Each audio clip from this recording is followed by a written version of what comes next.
নমস্কাৰ মই আজি শিকাম মাইক্ৰ'ছফ্ট ৱৰ্ডত কেনেকৈ শৰ্ট ফৰ্মটো ফুল ফৰ্মত অটোমেটিক্যালি কনভাৰ্ট কৰিব পাৰি সেই বিষয়ে দেখুৱাম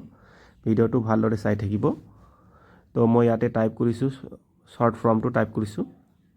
TCS ইয়াৰ ফুল ফৰ্ম কি হ'ব এন্টাৰ প্ৰেছ কৰাৰ লগে লগে আহি যাব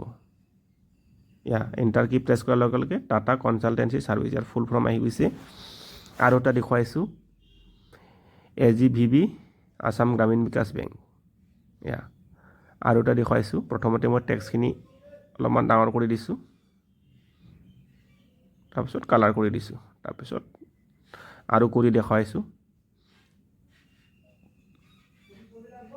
URL টাইপ কৰিছো আৰু কিবোৰ্ডৰ পৰা প্ৰেছ কৰিছো এন্টাৰ ইউনিফৰ্ম ৰিসোৰ্স লোকেটৰ আৰু এটা দেখুৱাইছো টাইপ কৰিছো NITI তাৰপিছত প্ৰেছ কৰিছো এন্টাৰ কি অটোমেটিক আহি গৈছে ইয়াৰ ফুল ফৰ্ম তো এইটো কেনেকৈ কৰা হয় ভিডিঅ'টো ভালদৰে চাই থাকিব মই দেখুৱাইছো তো ফাৰ্স্ট টাইম মই এখিনি ডিলিট কৰি দিছো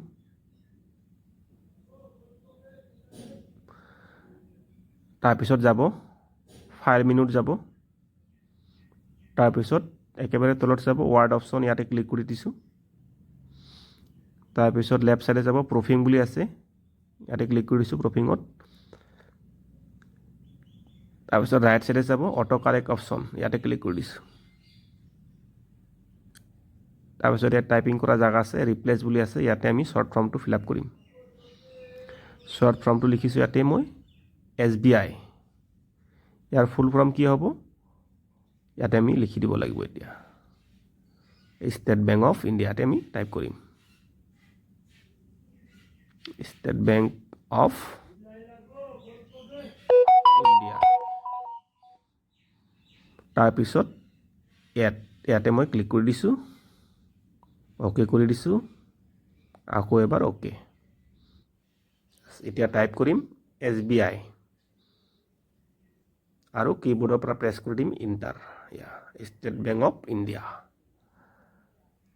আৰু এটা কৰি দেখুৱাইছো আকৌ ফাইল মেনুত যাব Word option proofing autocorrect option type কৰিম ইয়াতে PNB তাৰপিছত ইয়াতে ফুল ফৰ্মটো লিখিম পাঞ্জাব নেশনেল বেংক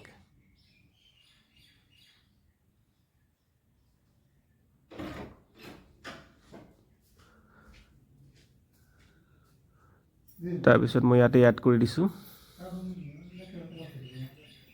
ওকে কৰি দিছো আকৌ এবাৰ ওকে কৰি দিছো তাৰপিছত মই ইয়াতে টাইপ কৰি দেখাইছো PNB পাঞ্জাব নেশনেল বেংক